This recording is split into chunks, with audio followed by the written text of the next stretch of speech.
Здравейте! Да видях, че в коментарите ви написахте да ви кажа как се прави маникюр, как се гримирам, как се правя прическата обикновено и ако ви е интересно, останете с мен. Опа! Почваме така. Тук ще ви покажа къде се прави обикновено прическата.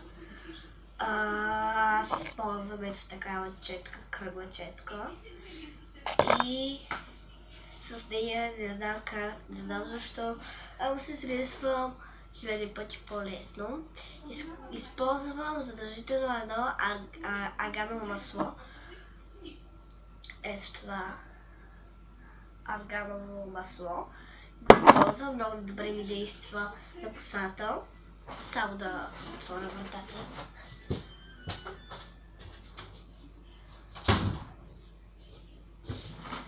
Така, дами господа, първо вземаме с това арганово масло, не пръскай като спрей.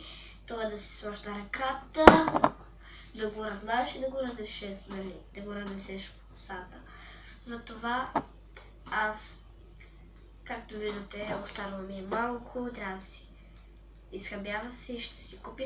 Аз поне съм изхабила, това ми е поне второто, което изхабявам за една седмица. Не. И аз не знам колко месец, колко време го изхабявам, но това ми е второто, което го използвам. Така. Сложих се на ръката, както виждате вече тече.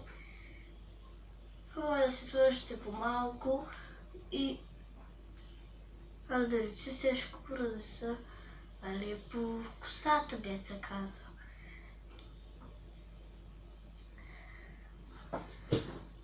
Така. Напред на камера съм и се гледам. Така. И след това с кръглата четка се сресва. Аргановото масло, поне за мен ми прави да си сресва повече по-лесно косата, виждате как дава и блясък и всичко. Така.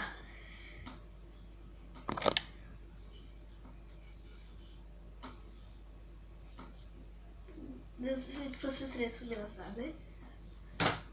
Хубаво е да не си слагате арганово масло, след като сте се изкъпили, да речем вчера сте се изкъпали, днеска ще си сложите, не е задължително. Да речем аз вчера се изкъпах, днеска ще сложа арганово масло заради клипа, който правя. И ето виждате какъв е хубав резултата. Така, след това аз си правя една моя плитка, която аз съм си създала. Сама съм си създала.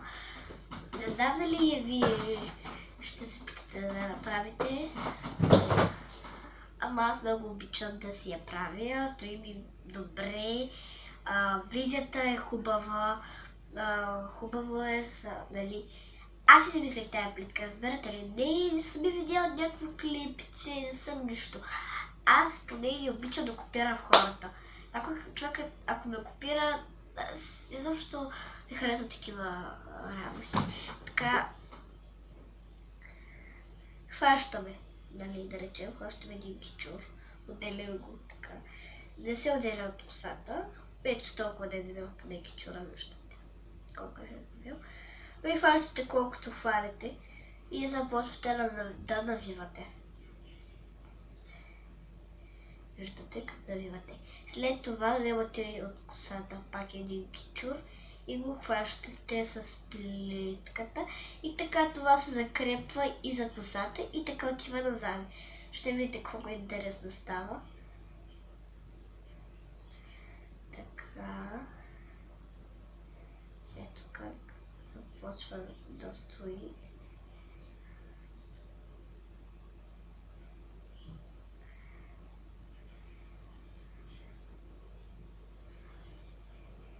Ето виждате как тръгва само по косата да стои и колко е интересно.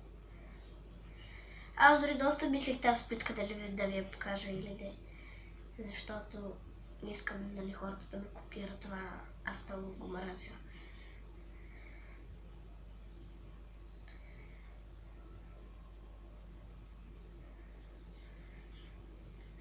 И вуаля, виждате колко хубаво стои. Хубаво е да се го направите от която страна искате. Аз просто защото тук нали с ластичка просто си го връзвате и ви стои. Ма е хубаво да се стегне. Трябва да се стегне задължително. И виждате, нали, аз понеже леко го изпуснах, как стара политката, нали. Хубаво изглежда, ама сега не стара много хубаво, знам.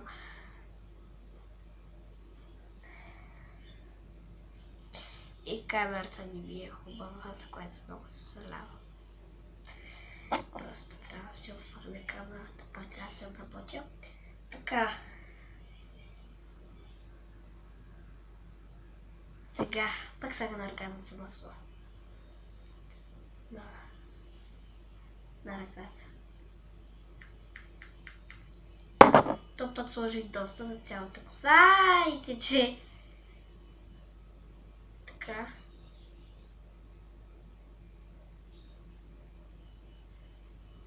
Така. Аз и сега. И така. Разнасяме го отзаде на косата. Нали, ето. Както искате го влезете в профил. Не. Самия така ще ме гледате, но просто искам си избърша ръката от това гадно нещо мазно. Това арганово масло искам да ви кажа, че е доста мазно. Доста мазно и не се изпира от дрехите. Тъй, че много внимавайте като си слагате на косата. Аз си го препоръчвам от списанията на Avon. Не, майка ми, да, баба ми, тя дали си взема продукти от Avon.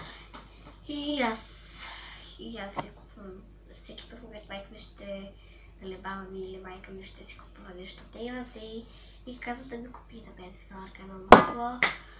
И аз и майка ми го използваме и доста сме доволни.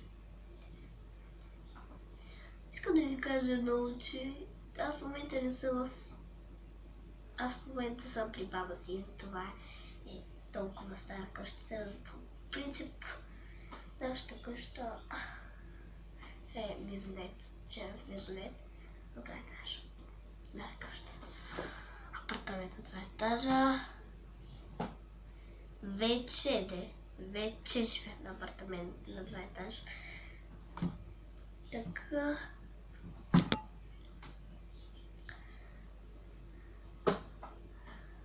И така, виждате как това се заснимае.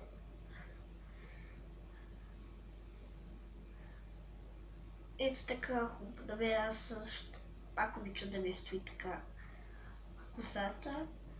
Но е хубаво да се набавите с лак за коса. Ето тук хубаво е да се хвалите и тези чури дългиче, които ще ви пречат. Пък и в тези късти гани работи. Просто ги оставите и ги залепете с лак за коса. А останалата част отдолу косата я срещете гладко. И вуаля, готови сте. Така, втората прическа. Ох ми е готова. Много ми е горещо. Така. Надявам се, че това бяха и сега да. Само да се. И сега ще се направя, както аз по принцип се правя. Аз в принцип минавам един гичур 20 пъти. 13, 12, 13, 14, 15, 16, и виждате колко хубав става гичур, като се го срещате доста. Обаче и с аргановото масло. Хубаво можете, когато не е задължително да си слагате аргановото масло на ръцете, нали, не е задължително. Както искате, може да си го слагате. Да речем, може да си го сложите тук, нали, да си го капнете на четката и така си го таковате. Някак и с ръка да го разнесете или да слагате на всяка страна по една капка, пак ще стане работата на волоса. Но аз щетка никога няма да правя, защото един път пробвах и ето тук става едно голямо петно, разбирате ли, едно голямо мазно петно заради аргановото масло и заради четката, защото я бях май разнесъл хубаво. И когато се изкъпа и нали срещам си един друг кичур, нали 20 пъти, дето го стресах. Ето ми го кичура. Сега този кичур хващаме ето така и с шуара специално за това прически и изправям косата.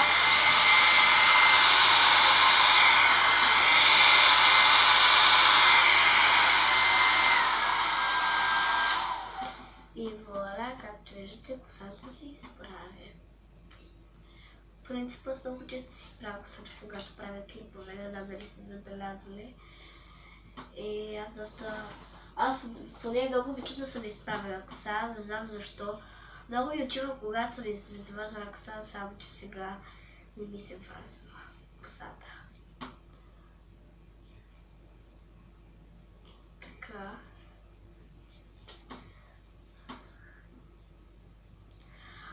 Аз, не знам поне за вас, когато почна училище, понеже вече е август, 28 август поне, много... Петко тръпни се де! Това е бах ми Петко, запознайте си. Избягам. Аз прям когато почна, нали, училище... Петко! Прям когато почна училище, се нося, нали, четката в чантата, ако някъде се заплета косата на някакъв клон и ми стои някакво гадно, просто си взимам четката, сресвам се и съм готова. И пък и доста по-комфортно е, когато си нося четка в чантата, защото, нали, все пак по всякакъв случай, ако се изпотите, ако не сте си сресали косата сутрин от бързината, между час, направете си го, да речем така. Аз поне много редовно ставам късно и ще закъсня за час, но никога не съм закъснявала, защото не си сресвам косата. Така, значи аз измивам се, нали, оправям се, без да си среща косата нарочно. Пъхам си четката в чантата и тръгвам за училище. Веднага. Защото и когато вляза в училище някак и тъй връзвам си я, ето си я връзвам, нали, връзвам си я някак, бързо си я връзвам, с лака за коса, нали, вкъщи си я връзвам, тук, нали, си го правя с лака за коса, и тук някак ми е по-така къдрава косата, нали, по-къдрава ми е косата, и доста, и дали стои хубаво, и доста не се разбира, че не сте се сресали или нещо подобно. Между често, че в туалетата, изкарам четката и бързо се сресвам. И воля, и винаги ходя така, и така ходя по физическо, и тантра-мантра. Да, това беше моето клипче за днес. Надявам се, че всичко да ви е харесало. Абонирайте се за канала ми. И ако искате, може да видите маникюрът ми, как се го правя, какви лакове използвам, тантра-мантра. Ето го лакът ми, доста закъслив е, за начинаещи. И така, надявам се всичко да ви е харесало.